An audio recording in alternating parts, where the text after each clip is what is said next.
Hello student, आज हम class 9 NCERT class 9 math प्रश्नावली 6.2 का चौथा सवाल करेंगे। प्लीज सवाल पढ़ें। आकृति 6.31 में यदि PQ समांतर ST कोण PQR बराबर 110 अंश और कोण RST बराबर 130 अंश है तो कोण QRS ज्ञात कीजिए। ये मालूम करना, कोण QRS ज्ञात कीजिए। देखिए, इस सवाल में जितना ये सवाल दिया है उससे ये सवाल हल नहीं होने जा रहा, तो इसमें आपको एक रचना की ज़रूरत पड़ती है। आप रेखागणित के सवालों में जितना दिया गया है अगर उससे काम न चलता हो तो कुछ बढ़ा सकते हैं आप, उसको रचना बोलते हैं, कंस्ट्रक्शन आप कहते हो इंग्लिश में। तो हम करेंगे क्या, आर से होती हुई पी क्यू के समानांतर एक रेखा एन यू खींचा। एन यू खींचा, ध्यान रखें, पी क्यू के समानांतर आर से होती एक रेखा एन यू खींचा। अब ये पी क्यू के समानांतर एन यू है तो एन यू एस टी के भी समांतर होगी। देखिए, एक पर में होती है, आप देखें ये दो रेखाएं आप समानांतर हैं और इसी के समानांतर, पहली के समानांतर या दूसरी के समानांतर एक रेखा हम और खींच दें तो ये इसके समानांतर तो होगी, इसके भी समानांतर होगी। कैसे, आप देख लें। आप देखें, ये दोनों रेखाएं समानांतर हैं तो ये संगत कोण बराबर होंगे, आप जानते हैं विगृहीत। अब ये इसके समानांतर है तो ये संगत कोण भी इसके बराबर होगा। अब ये इसके बराबर है, इसके बराबर है, तीनों आपस में बराबर हुए तो ये कोण इसके बराबर है तो पहली और तीसरी भी समानांतर हुई। इस बात को आप समझे रहिए। वही पर में यहाँ लगी है, पी क्यू और एस टी समानांतर हैं। हमने पी क्यू के समानांतर आर से होती हुई एक रेखा एन यू खींचा तो ये एस टी के भी समांतर होगी। अब आप देखें, ये पी क्यू और एन यू समांतर हैं। रचना में करेंगे, आर से बिंदु आर से पी क्यू के समांतर एन यू खींचा, एन यू रेखाखंड खींचा।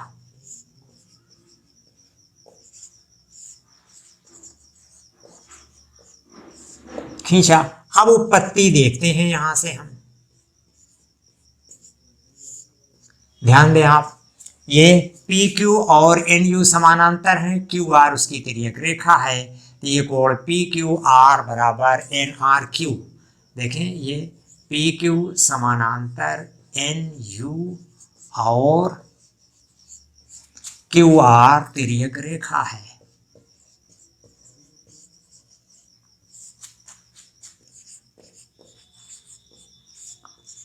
रेखा है तो कोण P Q R, angle P Q R plus angle N R Q, ये कोण आप देखें एन आर क्यू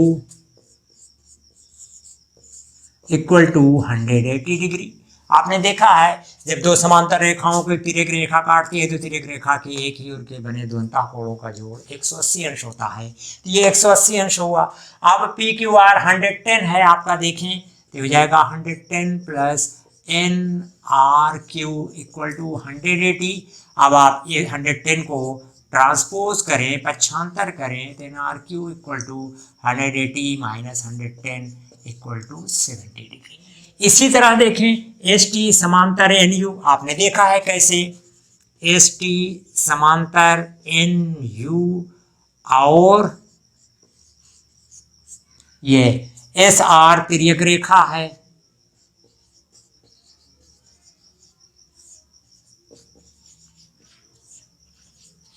एक रेखा है तो हो जाएगा angle T S R, angle T S R, T S R plus U R S, ये angle U R S, angle U R S equal to 180 degree. तो टी एस आर आपका है 130 plus U R S equal to 180 के, तो angle U R S equal to 180 minus 130 equal to 50 degree के। अब आप देखें ये रैखिक युग्म है आर एन और आर यू सरल रेखा हैं, तो सरल रेखा पर बने सभी कोणों का जोड़ 180 होता है। तो ये आपने निकाला है 70 डिग्री ये, और ये आपने निकाला है 50 डिग्री। तो ये हो जाएगा, आप चाहे नाम लिख लो, angle N R Q, angle N R Q plus angle Q R S, angle Q R S plus angle S R U, angle S R U equal to 180 degree. सरल रेखा, सरल रेखा पर बने सभी कोणों का जोड़ 180 होता है। अब एन आर क्यू ये आपका 70 डिग्री निकाला है आपने, 70 प्लस इसको मालूम करना है angle Q R S plus इसको निकाला है आपने 50 डिग्री, ये है आपका 50 इक्वल टू 180 के। आप 70 50 120 उधर ले जाएंगे तो एंगल क्यू आर एस बराबर 180 माइनस 120 बराबर 60 डिग्री के। यही आपको मालूम करना था। ये आपका सवाल चौथा है। हाँ प्लीज चौथा 5वां सवाल पढ़ें। आकृति 6.32 में यदि ए बी समांतर सी डी कोण ए पी क्यू बराबर 50 अंश और कोण पी आर डी बराबर 127 अंश है तो एक्स और वाई ज्ञात कीजिए। एक्स और वाई निकालना है। देखिए ए पी समांतर सी डी दिया है, ए बी समांतर सी डी और पी क्यू तिर्यक रेखा है।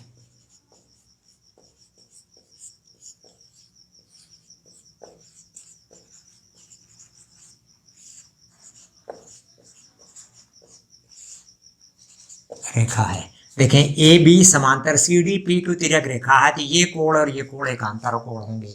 आप जानते हैं दो समांतर रेखाओं की तिर्यक रेखा काटती है तो एकांतर कोण बराबर होते हैं। यहाँ लिख दें एकांतर कोण।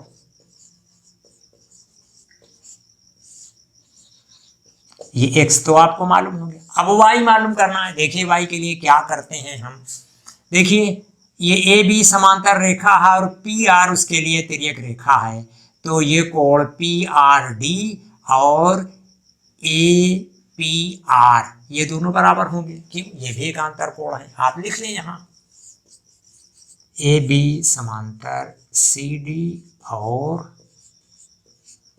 पी आर तिर्यक रेखा है।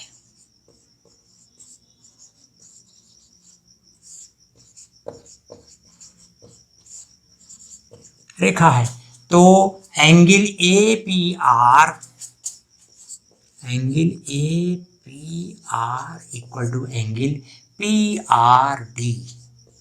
क्यों, देखें ये एंगल पूरा ये बराबर इस पूरे एंगल की, क्यों, एकांतर को वहीं पर में एकांतर कोण। अब फिर देखें एंगल ए पी आर जो है वो है 50 plus Y equal to angle P R D आपका देखें 127 है, तो वाई इक्वल टू 127 माइनस 50। अब इसको माइनस करें 7 7 77 डिग्री। ये एक्स और वाई की वैल्यू आपको मिल गई। हाँ प्लीज 6वां सवाल पढ़ें। आकृति 6.33 में पी क्यू और आर एस दो दर्पण हैं जो एक दूसरे के समांतर रखे गए हैं। एक आपतन किरण ए बी दर्पण पी क्यू से बी पर टकराती है और परावर्तित किरण पथ बी सी पर चलकर दर्पण आर एस से सी पर टकराती है, पुनः सी डी के अनुदिश परावर्तित हो जाती है। सिद्ध कीजिए कि ए बी समांतर सी डी है। ये ए बी समांतर सी डी आपको सिद्ध करना है।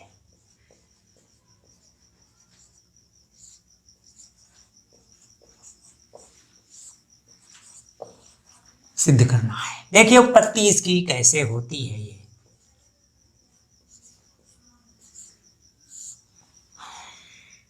ध्यान देंगे थोड़ा सा तो ये सवाल हो जाएगा।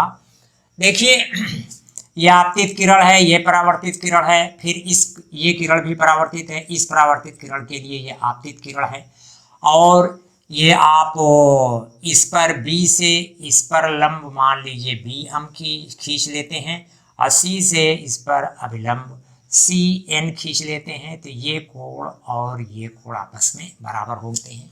क्यों? इस अभिलंब पर ये किरण आकर पड़ती है, फिर उधर से हो जाती है, तो परावर्तन के नियमों के अनुसार आपतन कोण और परावर्तन कोण आपस में बराबर होते हैं।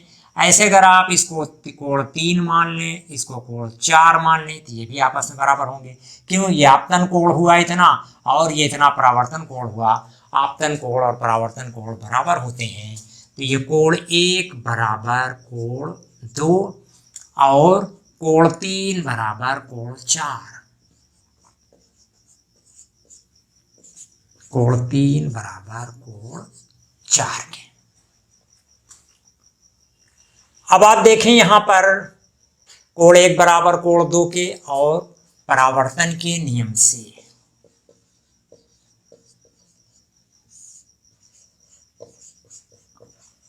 अपरावर्तन का नियम हमने आपको बताया।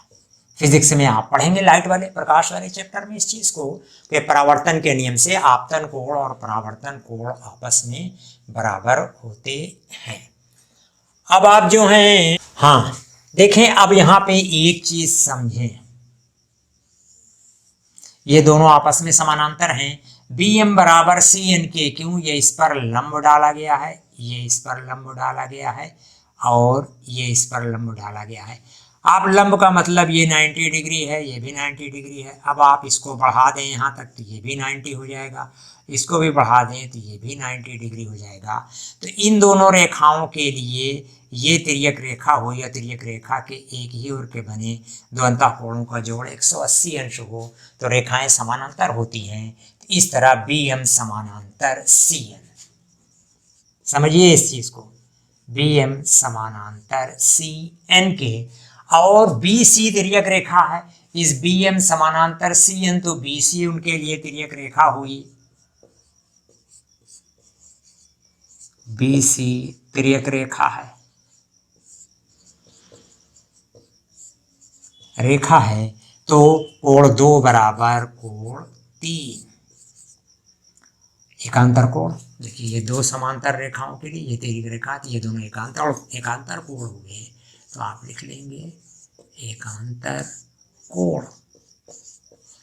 और जब एकांतर कोण बराबर हों तो रेखाएं, चलिए एकांतर कोण ठीक है, ये और ये दोनों एकांतर कोण हुए। आप कोण 1 और कोण 2 बराबर हैं, ये हो जाएगा कोण 1 धन कोण 2 बराबर कोण 3 धन कोण 4। ध्यान दें, कोण 2 बराबर कोण 3 है और कोण 2 1 के बराबर है, कोण 4 3 के बराबर है। तो इन दोनों को जोड़ेंगे तो जोड़ बराबर हो जाएगा। तो हो जाएगा एंगल ए बी सी, कोण 1 धन 2 एंगल ए बी सी बराबर कोण 3 धन कोण 4 डी सी बी के, एंगल डी सी बी के। देखिए 1 धन 2 एंगल ए बी सी, 3 धन 4 एंगल डी सी भी, ये दोनों आपस में बराबर हैं। इससे क्यों 2 बराबर 3 के और 1 बराबर 2 के, ये बराबर चीज जोड़ रही है, ये भी बराबर चीज जोड़ रही है, तो जोड़ दोनों का जो आएगा वो बराबर ही होगा।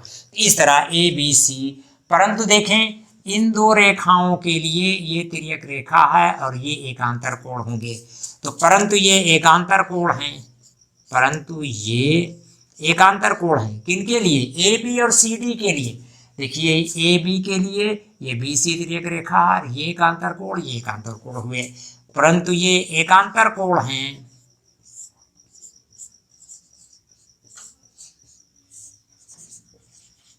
हैं इसलिए ए बी समांतर सी डी, यही आपको सिद्ध करना था, प्रूफ।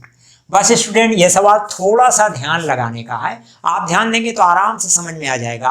अब अगर आपको मेरा ये वीडियो पसंद आता है तो प्लीज़ इसे लाइक करें, दोस्तों के साथ ज़्यादा से ज़्यादा शेयर करें और चैनल को सब्सक्राइब ज़रूर करें, इससे हमारा हौसला बढ़ता है। Thank you.